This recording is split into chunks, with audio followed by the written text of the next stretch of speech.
বন্ধুরা, আজকে এসে পড়লাম সমুদ্র সৈকতে। সমুদ্র সৈকতের বৈচিত্র্যময় অনেক সুন্দর, প্রবাহিত বইছে সুন্দর বাতাস, এদিকে বয়ে আছে সুন্দর আবহাওয়া। বন্ধুরা, সবাই দেখতে পাচ্ছেন সাগরের সেই ঢেউ, অস্থির লাগছে।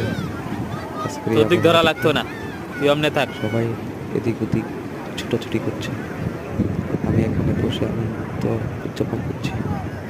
বাতাস, সাগরের ঢেউ, ওদের সাথে কিছু কথা ছিল।